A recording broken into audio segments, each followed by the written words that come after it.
Hey YouTube, how's it going? Mythion here. Just going to give you guys a quick preview of some of the stuff that's been under development in Ars Magica 2. Keep it relatively short, but you guys have really been asking for some more previews, so here you go. First off, one of the biggest changes is a really simple change. It's a cosmetic change, but what I went ahead and did is I gave you the complete ability to customize your Ars Magica UI. So what you'll see is you got your positive buffs, boots, leggings, XP bar, blah, blah, blah, blah, blah, all this kind of stuff. You type AM2 CFG as a command, as I did earlier in the video, and you can just drag everything around. Now I've kind of got everything set up the way I like it, but this allows you to organize it however you want, make your changes, press escape, and it takes effect immediately. Nice. The second thing that I did is I went ahead and I added a new shape. Now for those of you who don't remember, shapes are what control how a spell targets things. You got your AoE, you got your projectile, you got channeled, and they all kind of control that aspect of a spell. Then your components do their thing based on what the shape targets. So this one's kind of different. I wasn't really sure if I wanted to make it a shape or a component or whatever, but it makes the most sense as a shape, so I'm going to go ahead and show you. I've gone and I've added the skills I'll need for it, and it's all in the defense tree. So I've made my way through self-regeneration, heal, life tap, life drain, mana drain, down to summon. This is the new shape here. Now it's been templated in for a while, but just recently it's actually started to work the way that it's going to in AM2. So why don't we go ahead and show you how that works. First thing you're going to need to create the summon shape is some mobs. Great. We start with fighting some monsters. I like where this is going. So you start with a spell that does damage, or a sword, or something that does damage, it doesn't really matter, and at least one of these things called a crystal phylactery. Now you notice they start as empty, but as soon as I take out one of these zombies, gotcha, you'll notice that one of the crystal phylacteries has become partially filled with essence of the zombie, and the same thing can be done with essence of the creeper, like so. So you see that's essence of the creeper.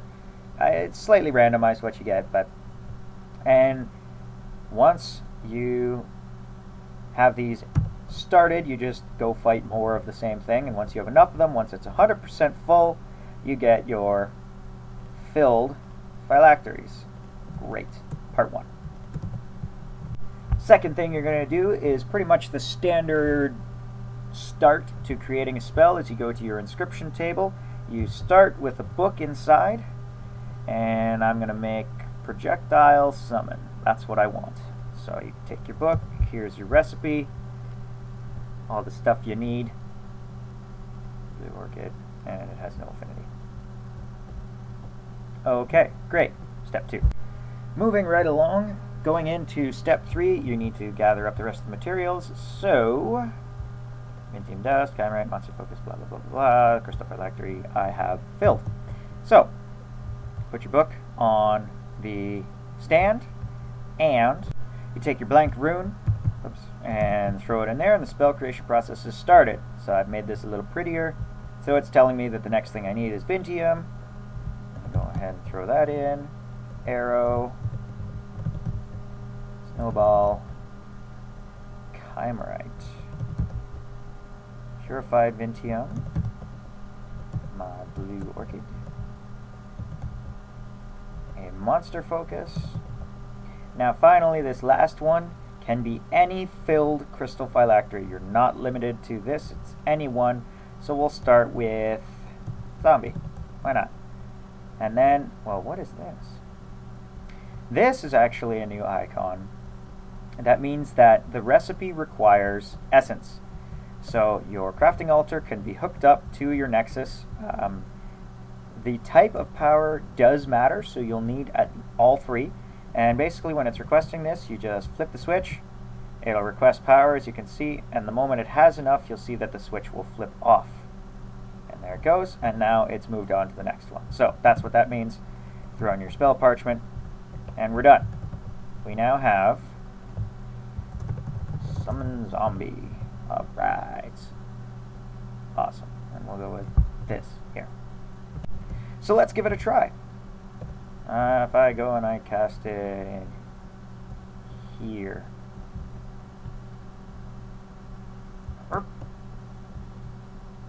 You can see there's my zombie in there, and he's attacking his friends. Still working out a few bugs. They don't exactly fight back right now, but yeah, what can you do? Makes for fun times. Let's go see if I can make him make some creepers mad.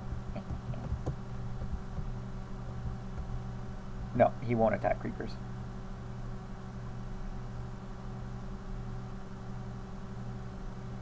Currently, summons last forever, but eventually they will have duration on them, so a duration modifier will be useful, and stuff like that.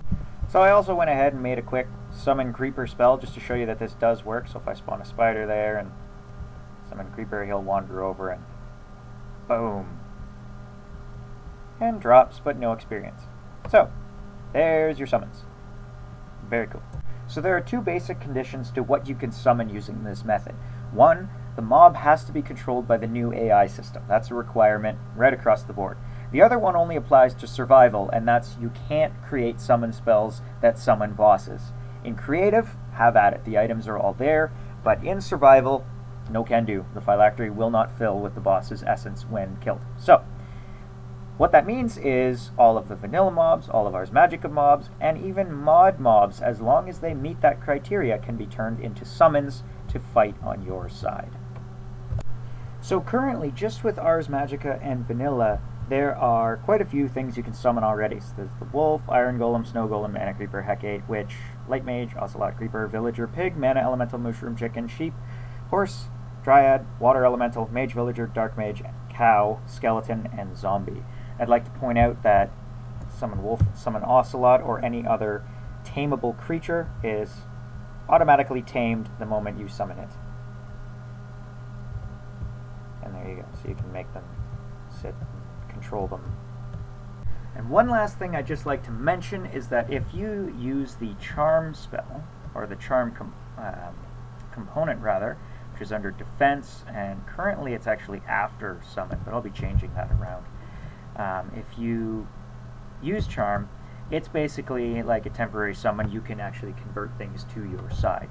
So, actually, I think I'm just going to go ahead and make charm the creative way. It's a little bit quicker, so I want projectile charm, and that'll be good enough. And yes, things like AoE charm would technically work, and you can charm multiple things. You can summon multiple things currently. I don't know if I'm going to put a hard limit on it, probably, because it'll be stupidly unbalanced otherwise, but we'll see how it goes. So let's charm one of these creepers into fighting for us. Yeah, there's nothing nearby for it to blow up, because they don't target other creepers. Now, I've done that on purpose. I figure if you summon something, you'd want it to leave creepers alone for the most part. Let me know what you think on that. I'd love to hear your opinion. I mean, it would be very easy for me to add in the ability to target creepers. It's kind of a 50-50 thing. Maybe I'll make that as a config. I don't know. But we'll see. We'll see. Why don't we, just for fun, because I can never get enough of this, of watching creepers blow up other things, let's charm this creeper into fighting for me. Boom! Excellent. Very handy stuff. So that just about wraps it up for summons. I hope you guys are as excited as I am for this mod. I'm having a great time working on this. I've got a lot of cool ideas yet, so maybe I'll put out a few more teaser videos, keep you in the loop, but I'm going to leave some surprises too, don't you worry. Alright guys, see you next time.